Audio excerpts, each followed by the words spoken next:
Welcome to Everyday Cooking with Ann.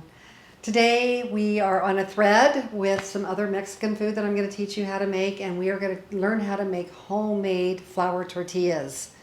Once I learned how to make these tortillas, I will never go back to the store. I said that every time, don't I? I say once I learn how to make it myself.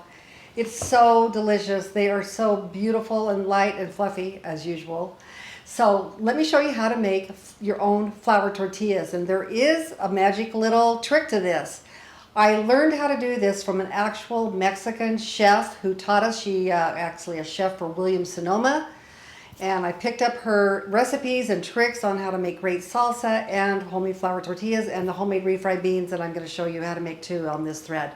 So let's learn how to make the flour tortillas. They are delicious, and once you make them, you will love them. Okay, let's get started.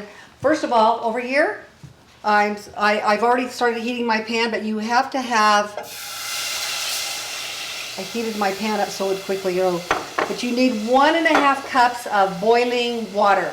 So this is going to boil here for a second until it comes to boiling.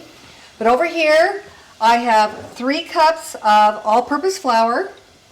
And you want a heaping teaspoon of, so I'm going to kind of heap it like this, of baking powder. And you want a teaspoon of salt. I'm just going to mix this up together right now, and you're going to put this into your mixer that has a dough hook. So I'm going to put this in here right now. Okay. Then you're going to put in 1/3 of a cup of shortening. I use Crisco. Now, the recipe says that if you want to, you can make it out of avocado oil. And that, of course, would be the healthier version. And I haven't actually made that version yet because I love this version so much. So I will try that at one time, but that is also, you can substitute 1/3 of a cup of avocado oil according to the recipe. Now, I'm going to put my dough hook on here. And you can see my water is perfectly boiling. And I'm just going to dump this right in here. And start this going.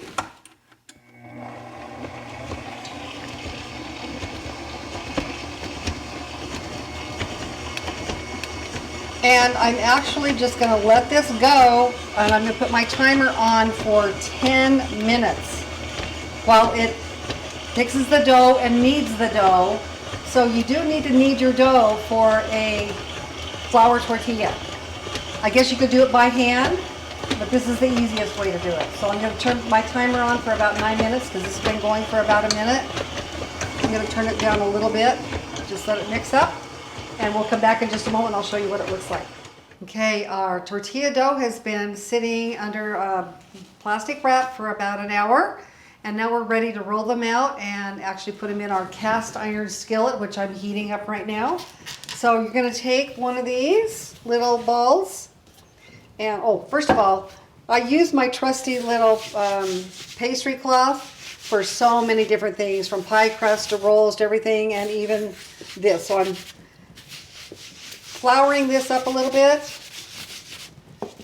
Okay, I'm going to put my ball of dough right here. I'm going to put a little bit of flour here. You could just do this on the counter if you have a flat counter, marble counter, and put a little bit of dough on it. That'll work just fine, just as fine as well. So the idea is, of course, to make it into a nice, very thin tortilla circle.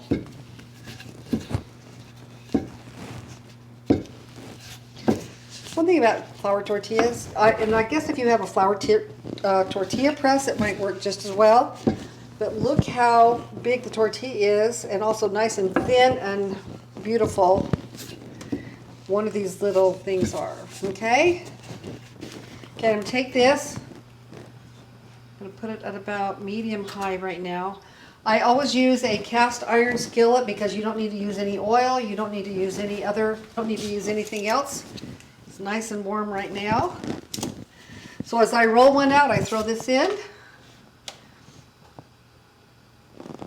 That goes for about 30 seconds. Meanwhile, I'm going to roll out another one. When it starts to bubble up, Okay, come over here. You'll see that this is starting to bubble up a little bit. Turn it right over. It's just light and golden. I'm gonna go get this one ready.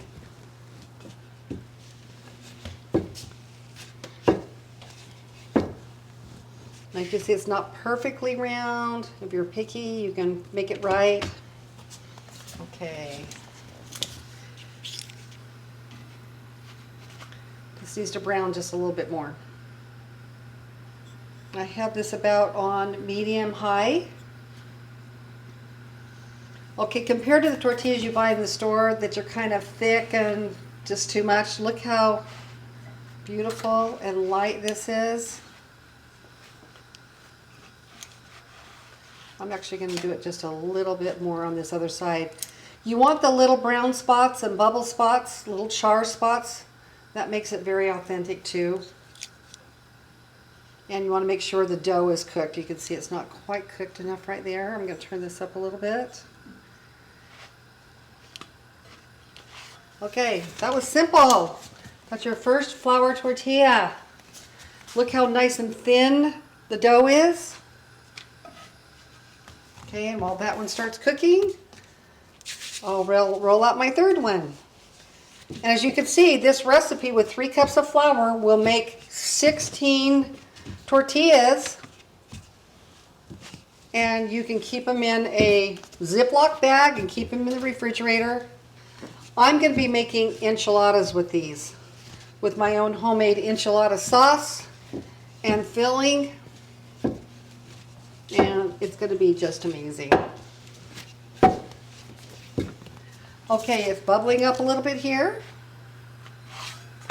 Perfect. You can see it bubbles up a little bit here. You can kind of mash it down a little bit. About 30 more seconds. So for about the same amount of time that you're going to cook each tortilla, you can have the next one rolled out and ready to go. This just slides around in this cast iron skillet. I haven't tried it in a non-cast iron because I have the cast iron, so I wonder how well that works. But these are just light and just, honestly, they're the best tasting tortillas I've ever had. Here we're doing the third one. We'll show you in a little bit when they're all finished. We finished our homemade tortillas. I'm going to take one out and just show you how light and beautiful they are. And they are so tasty. Once you start tasting this, you can't even stop eating one. They're so delicious. So I want to show you that. And this is also my homemade refried beans. And they are also better than anything you will find in the can. And I'm going to link both of these recipes together the next time you want to make Mexican food for a crowd, because it will be a huge hit.